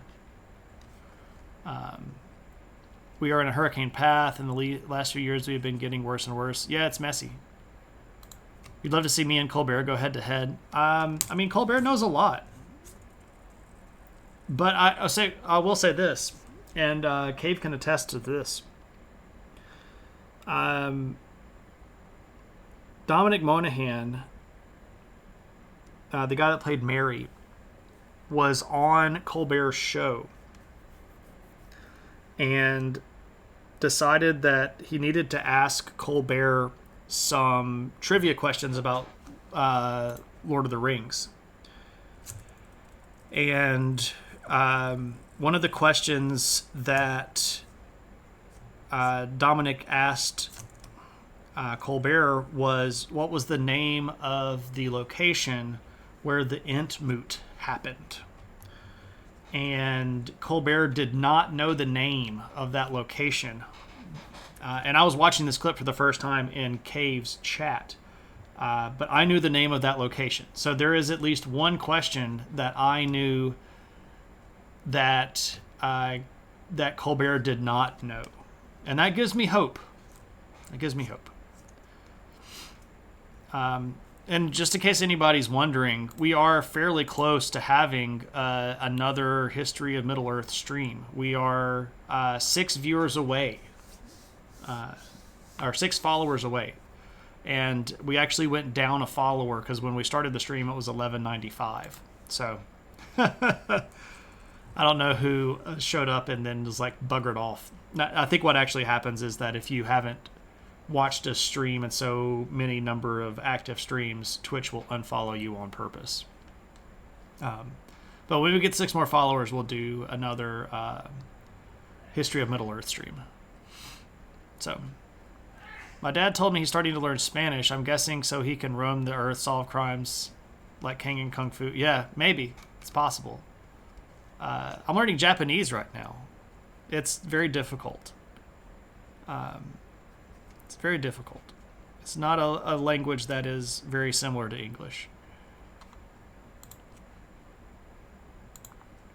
All right. If nobody else has any questions, or nobody else wants to redeem any notes or things like that, I think it's time for us to do a raid. To whom should we go raid? That's the question. Maybe we should... Thank you. Am I using an app to learn it? What up, Fat Girther? What's up? I am using Duolingo, but I'm also using several books and a video series and a couple of websites. So I have a very wide diversity of sources that I'm using to tackle Japanese. Good to see you, Claire. Thanks for coming by. You just want to see the hat. But if you summon the future hat, this is the future hat for what should be very obvious reasons. I hope everybody is up on that. But let's go UK elections. Oh, wow. It was really funny. Sunday, Rishi Sunak did an interview and said that not only would he be keeping his seat, but that the Tories would end up winning a majority and that Sunak would still be PM after all of this. I don't think so. I don't think so at all. I think you're going to get a fairly sizable Labour majority. I think that they will likely have enough seats to form a government outside of a coalition. I think that the Tories are not going to lose as many seats to the Reform Party as it looks like. I think that the Reforms under Nigel Farage are losing a little bit of the steam that they had at the beginning, especially after so many of their people can't keep their mouths shut in public without saying something that's utterly and obviously super freaking racist. So I think that the polls from a couple of weeks ago that put the Tories in third are not going to be the case. I have a feeling that Sunak will maybe squeak out his seat, but he is doing pretty badly in his own district. But I think Labour is going to win. I think they'll have a big enough majority to form a government without any sort of coalition needed. I think the SNP is going to be really, really bad this time around. Like, I don't see the SNP maybe even winning more than... Like, if they get 15 seats, that would surprise me. That would really surprise me. I think they're maybe going to end up with 10 or fewer. I think the SNP had their glory day back when they had, like, I think maybe they have 26 seats now or something like that. But I don't think that they're going to do very well at all. I think that the independence movement in Scotland went out the door with all of their leadership issues and embezzlement issues and all that crazy stuff that was going on. So Labour in clear driving position. I think Keir Starmer will be PM by the end of the year. I don't even really see Rishi Sunak being leader of the opposition, though. I think that if he somehow survives, they're not going to keep him around. I think he's going to be hung out a sacrificial position for losing so many seats. Yeah, see, that's the thing about that. Like, I think a lot of the polls show Reform being way stronger than they actually are. They'll pick up a few seats, but I don't think that they'll be in a position where they have more seats than the Tories.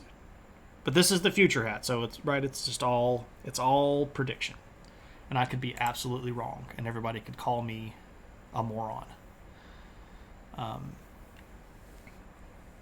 So there we go. He's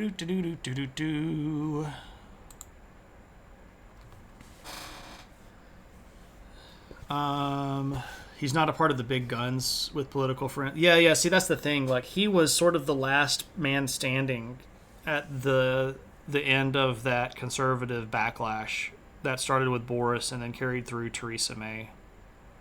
I think they kind of had to give it to him, and I think that they sort of knew that they were going to lose, and they figured we may as well give it to Rishi Sunak and just kind of let him have his moment because we're going to lose anyway, and then when we lose, we can blame it on him, and we'll never have to see him again.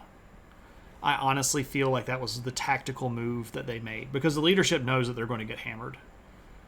Like, the leadership knows that they're going to get hammered. I just don't see how he legitimately believes that he's going to be in Liz Truss. Well, I don't know, man. I don't know who's going to be left standing. You love that lettuce with your whole heart.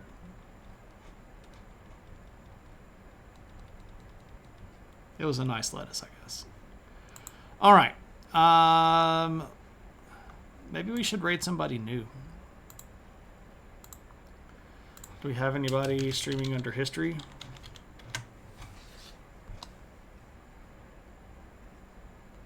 This guy's streaming at history and communism. I don't know about that.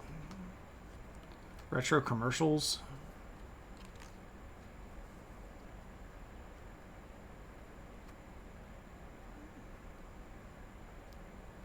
Assassin's Creed.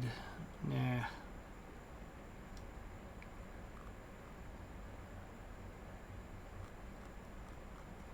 I don't know who's streaming that we haven't rated in a while. We haven't rated Astro Canuck in a while. Let's go rate Astro Canuck.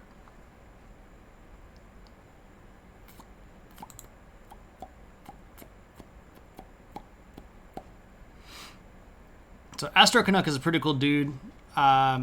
Maybe we'll say that this is in light of the fact that yesterday was Canada Day. So Canuck is doing some crafting stuff with some big Lego things. He's a cool guy, right? Does a lot of stuff with his telescopes and builds a lot of Lego and things like that. On behalf of the citizens of the UK, I'd like to tell everybody in the US thank you for making you feel better about yourselves. Yeah, there you go. Continental Drift is faster than all DCI banks. Canuck is a cool guy. So let's go raid Astro Canuck. Our battle cry is adventure, and you can share your cool emotes if you got them. Let me make sure that I take an opportunity to say thanks to everybody. Thank you to everybody that's doing subbing stuff. I appreciate you. There are also people that support me through non-Twitch recognized versions of support like Patreon and by sending me books. So you can see the commands there if you are so inclined. We will be back on Thursday. I still haven't quite figured out exactly what we're going to talk about. But we'll see. But until then, everybody, have a good one and take it easy.